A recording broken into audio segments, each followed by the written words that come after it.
ಮುಂದಿನ 2-3 ವಾರಗಳಲ್ಲಿ ಇರಾನ್ ವಿರುದ್ಧದ ಯುದ್ಧ ಅಂತ್ಯ ಆಗತ್ತೆ ಅಂತ ಹೇಳಿರೋದು ಯಾರು? ಅಮೆರಿಕದ ಅಧ್ಯಕ್ಷ ಡೊನಾಲ್ಡ್ ಟ್ರಂಪ್. ಇರಾನ್ ಜೊತೆಗೆ ಯಾವುದೇ ಒಪ್ಪಂದ ಇಲ್ಲದೆಯೇ ನಾವು ಯುದ್ಧವನ್ನು ಅಂತ್ಯ ಮಾಡ್ತೇವೆ. ಯಾಕೆ ಅಂದರೆ ಇರಾನನ್ನು ಬೇಗ ಬಿಟ್ಟು ಬಿಡ್ತೇವೆ ಅಂತೇಳಿ ಡೊನಾಲ್ಡ್ ಟ್ರಂಪ್ ಹೇಳಿದ್ದಾರೆ. ಇರಾನ್ ಜೊತೆಗೆ ರಾಜತಾಂತ್ರಿಕ ಒಪ್ಪಂದದ ಅಗತ್ಯವೇ ಇಲ್ಲ ಅಂತ ಇದೇ ಸಂದರ್ಭದಲ್ಲಿ ಟ್ರಂಪ್ ಹೇಳಿರುವಂಥದ್ದು. ಇರಾನ್ ನಮ್ಮ ಜೊತೆಗೆ ಶಾಂತಿ ಒಪ್ಪಂದವನ್ನು ಮಾಡಿಕೊಳ್ಳುವ ಅಗತ್ಯವೇ ಇಲ್ಲ. ಇರಾನನ್ನು ಈಗಾಗಲೇ ನಾವೇ ಶಿಲಾಯುಗಕ್ಕೆ ಕಳಿಸಿಬಿಟ್ಟಿದ್ದೀವಿ. ಹಾಗಾಗಿ ಒಪ್ಪಂದದ ಅಗತ್ಯವೇ ಇಲ್ಲ. ಈಗ ಇರಾನ್ಗೆ ಶೀಘ್ರವಾಗಿ ಅಣ್ವಸ್ತ್ರವನ್ನು ಅಭಿವೃದ್ಧಿಪಡಿಸುವಂತಹ ಶಕ್ತಿ ಕೂಡ ಇಲ್ಲ. ಆ ಶಕ್ತಿಯು ಕುಂದು ಹೋಗಿದೆ. ಅದಕ್ಕೆ ಕಾರಣ ನಾವು ಮಾಡಿರುವಂತಹ ದಾಳಿ. ಹೀಗಾಗಿ ನಾವು ಇರಾನ್ ವಿರುದ್ಧ ಯುದ್ಧವನ್ನು ನಿಲ್ಲಿಸ್ತೇವೆ ಅಂತ ಟ್ರಂಪ್ ಹೇಳಿರುವಂಥದ್ದು.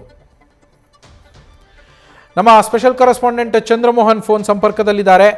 ಚಂದ್ರಮೋಹನ್, ಟ್ರಂಪ್ ಒಂದು ದಿವಸ ಯುದ್ಧ ಮುಂದುವರಿಯುತ್ತೆ ಅಂತ ಹೇಳ್ತಾರೆ, ಮತ್ತೊಂದು ದಿವಸ ಬಂದು ಯುದ್ಧ ಅಂತ್ಯ ಆಗತ್ತೆ, ಆದಷ್ಟು ಬೇಗ ಆಗತ್ತೆ ಅಂತ ಹೇಳ್ತಾರೆ. ಅಣ್ವಸ್ತ್ರವನ್ನ ಶೀಘ್ರ ತಯಾರಿಸುವ ಶಕ್ತಿ ಅವರಿಗಿಲ್ಲ, ನಮ್ಮ ಮೇಲೆ ದಾಳಿ ಮಾಡುವ ತಾಕತ್ತೆ ಅವರಿಗಿಲ್ಲ ಅಂತ ಹೇಳ್ತಾರೆ. ಆದರೆ ನಿರಂತರವಾಗಿ ಇರಾನ್ ತನ್ನ ಯುದ್ಧವನ್ನು ಮುಂದುವರಿಸ್ತಾನೆ ಇದೆ. ಹಾಗಾಗಿ ಈ ಯುದ್ಧ 2-3 ವಾರಗಳಲ್ಲಿ ನಿಜವಾಗಿಯೂ ಅಂತ್ಯ ಆಗತ್ತಾ ಅಂತ?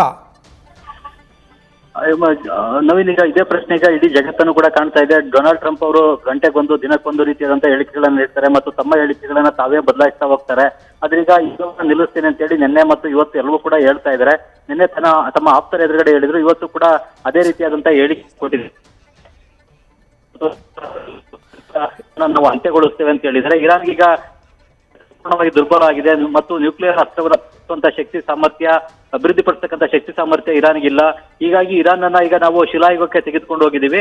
ಆ ಕಾರಣಕ್ಕಾಗಿ ಇರಾನ್ಗೆ ನಮ್ಮ ಮೇಲೆ ದಾಳಿ ನಡೆಸತಕ್ಕಂಥ ಶಕ್ತಿ ಸಾಮರ್ಥ್ಯ ಇಲ್ಲದೆ ಇರೋದ್ರಿಂದಾಗಿ ಇರಾನ್ ವಿರುದ್ಧದ ಯುದ್ಧವನ್ನು ನಾವು ನಿಲ್ಲಿಸ್ತೇವೆ ಅನ್ನೋ ಒಂದು ಮಾತನ್ನ ಹೇಳಿದ್ದಾರೆ. ಇದಕ್ಕೆ ಬೇರೆ ಬೇರೆ ಕಾರಣಗಳು ಕೂಡ ಇವೆ. ಮೊದಲದಾಗಿ ಅಮೆರಿಕದಲ್ಲೇ ಇರಾನ್ ವಿರುದ್ಧದ ಯುದ್ಧಕ್ಕೆ ತೀವ್ರವಾದಂತಹ ವಿರೋಧ ಇದೆ. ಯುದ್ಧವನ್ನ ಬೇಗ ಅಂತ್ಯಗೊಳಿಸಬೇಕು ಅಂತೇಳಿ ಅಮೆರಿಕದ ಜನ ಕೂಡ ಒತ್ತಾಯವನ್ನ ಮಾಡ್ತಾ ಇದ್ದಾರೆ. ಜೊತೆಗೆ ಅಮೆರಿಕಕ್ಕೆ ಪ್ರತಿನಿತ್ಯ $1 ಬಿಲಿಯನ್ ಗಿಂತ ಹೆಚ್ಚಿನ ಹಣ ಈ ಯುದ್ಧಕ್ಕಾಗಿ ವೆಚ್ಚ ಆಗ್ತಾ ಇದೆ. ಇದೆಲ್ಲವೂ ಕೂಡ ಅಮೆರಿಕದ ಜನರಿಗೇನೆ ಹೊಡೆತ ಮತ್ತು ಅಮೆರಿಕದ ಆರ್ಥಿಕತೆಗೆ ಹೊಡೆತ. ಆ ಕಾರಣಕ್ಕಾಗಿನೇ ಅಲ್ಲಿ ಜನ ಯುದ್ಧವನ್ನ ನಿಲ್ಲಿಸಿ ಅನ್ನೋ ಒಂದು ಒತ್ತಾಯವನ್ನ ಮಾಡ್ತಾ ಇದ್ದಾರೆ.